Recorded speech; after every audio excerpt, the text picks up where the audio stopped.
Among several things, the 2023 presidential election will be remembered as one of the closest presidential contests in Nigeria's history.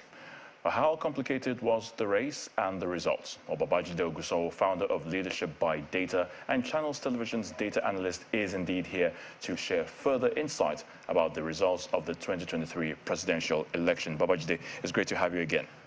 It's been a long time we were together. Been a long time we were together, yes, exactly. Yes, and it's great to look at the presidential elections, of course, which now has come and gone. You also know that making predictions for an unpredictable, and I mean unpredictable election like ours is very tough, you know, in this part of the world. And by the way, I will say that some of your forecast, or should I say your predictions, were accurate. So tell us, how exactly did you come to that? What metrics did you use, and what are the lessons we can learn from this presidential elections? So for me, the most important metric was to look at the trends. I've always said it that data is the most expensive, is the most valuable commodity in Nigeria, more valuable than even oil. And so over the past couple of weeks, what we had done here was that to provide data that gave viewers information. What we had hoped was that information would be used by viewers and the political parties to be able to draw insights. And it does seem that perhaps one of the parties really looked at all the data we shared, got the information, I was able to develop the insight. But there are three major trends. And again, this victory is not just a victory for the president, for the APC and the candidate, it's a victory for our history books. It's a victory for statistics. It's a victory for data analytics. Now, what do I mean? Let's go back to the same things we talked about 2 weeks ago. And if we take a look at the trends that have happened in our history books, now political history books, we'll notice something that still happened in this election, the North Central. If we take a look at these trends, we'll notice that this is the 10th presidential election, and in all 10 cases, the winner always wins the North Central. Once you lose the North Central, you will not be declared president. It's not a constitutional requirement, but it's the history.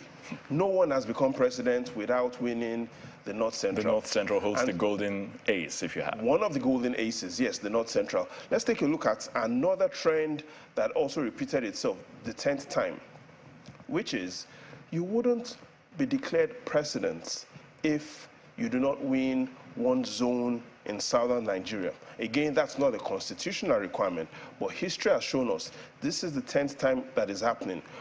For you to become president, you have to win, based on trends, one zone in southern Nigeria. And so we also see the candidate that has been declared winner winning the Southwest, even though he did not win the South-South and the Southeast. Now, perhaps the third and most important trend, which we also talked about based on history, is that everyone that has been declared president in Nigeria always wins a minimum of 3 zones.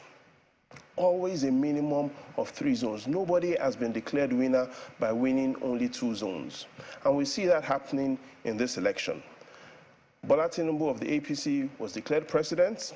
The results based on INEC's declaration showed he scored the highest in the Southwest, he scored the highest in the Northwest, and he scored the highest in North Central. As the president-elect. As the president-elect, exactly. And these are the trends that I kept an eye on the history books, kept an eye on data analytics. And for us, the lesson is for our leaders to know the importance of statistics and data in national planning. History repeated itself. Moreover, another history that has never failed is that whoever wins in Kwara always wins the election. And so all our history books intact, North Central history books intact. Winning a minimum of 1 region in the southern region, minimum of 1 zone in the southern region, intact. Winning Kwara, intact. Winning a minimum of 3 zones. That seems to be the formula. Even though it's not in the Constitution, but that seems to be the formula. And when we talked about it, a lot of the political parties did not take it serious, but we've seen that the results... Well, you can't really say if they didn't take it serious or not. I mean, that would be quite subjective. Perhaps, but if that was the goal, then we probably would have seen almost all the parties struggling to win the North Central. What we see is that it was a big break for the APC in the North Central, a big break in the Southwest, and even though it was a tough challenge across the North, the APC was able to win 3 zones. Now, when you say that this was the toughest presidential elections ever in our history, and if so, what exactly are the indicators? So, since the beginning of the Fourth Republic, this perhaps was the toughest election results.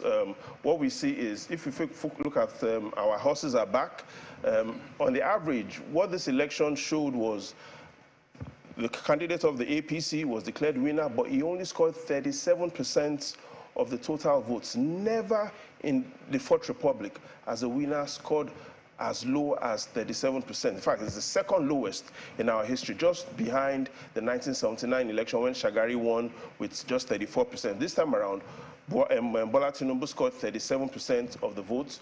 On an average, it means for every 10 people that voted, only 4 voted for this horse.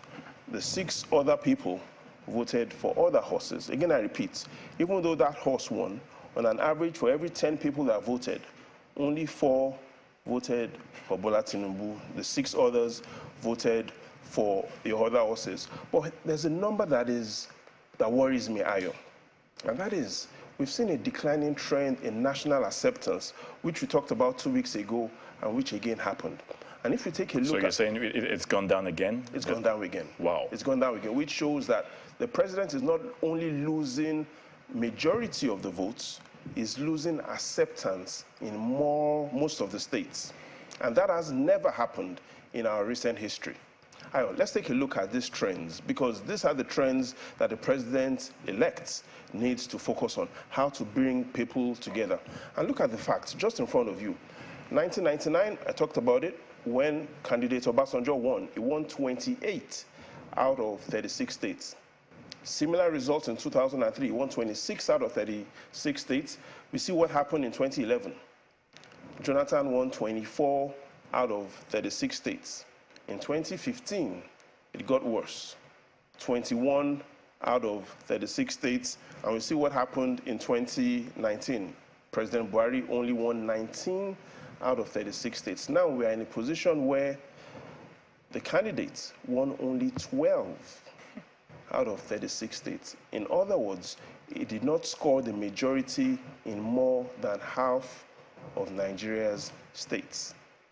That is the challenge, apart from the economic, security fixes, and social challenges we face. It is that there's a need to bring those that are dissatisfied to the table. Which brings me to the next question. Do we really know how the factors that mostly influenced how the way citizens voted, judging from what we can see there? I mean, the numbers dwindling, over and over again. So we did a survey to find out what factors influenced people the most during this election, and top 7 factors came out as the most important. And if you take a look at those 7 factors, here's what you find.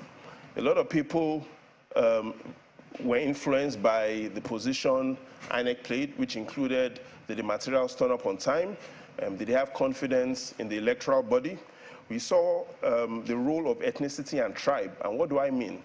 The candidate of the APC, Bola Tinubu, won the region is from, Southwest.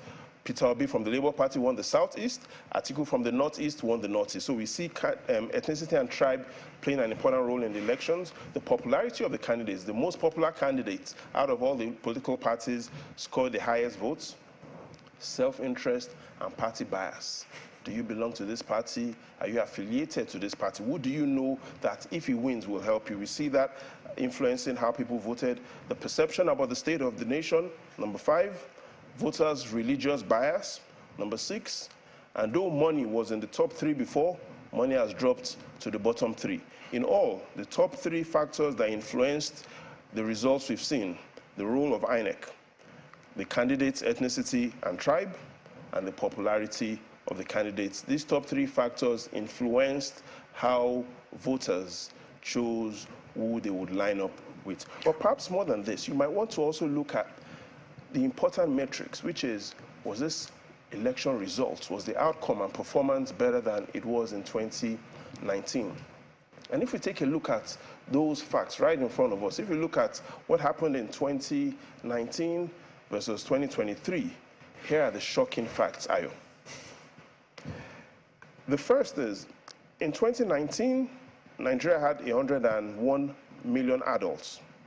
It has grown by 6 million. We currently have 107 million adults. However, in 2019, 82 million people were registered. 2023, 93 million. That grew by 11.2 million. PVC collected, 72.7 million, 87.2 million in 2023, a growth of 14.4 million. However, despite all this growth, in 2019, 29.3 million people were accredited. This time around, only 25.2 million, a decline of more than 4 million. In 2019, total valid votes in excess of 27 million. In 2023, total valid votes just above, a little above 24 million. Again, a worse performance compared to 2019. Summary, what does all of this mean? In 2019, those that participated in the elections, what I mean by that is accredited voters relative to the adult population, 29% in 2019, it's worse in 2023, only 24%. And perhaps that important number, voter turnout, in terms of those that were accredited relative to those that collected their PVCs, in 2019, it was 40%. In other words, on an average, 4 out of every 10 persons that had a PVC voted. In 2023, the number was worse. Only 29% of those that had PVCs came out to vote. Which is quite interesting because, you know, we talked about the coming out of young people in this year's election, and we had a large population of young people wanting to cast their votes. But from what we see there, it appears many of them didn't really get a chance to, you know, exercise their civic And so the question is, did the young people turn out, or did INEC fail to turn out? That again will answer this week when we look at the results of the governorship election. But the most important information is we've seen the power of data in this election, data giving us a lot of information and giving us insights, and we should appreciate that data is more valuable than oil. So quickly, how will you summarize the results from INEC? Quickly. Anticlimax. An anticlimax. Anticlimax. We'll leave it at that. We'll see what happens on Saturday. We'll see what happens on Saturday, of course. Babajide Oguso, our data analyst. Thank you for your thoughts on the news at 10. Pleasure is all mine.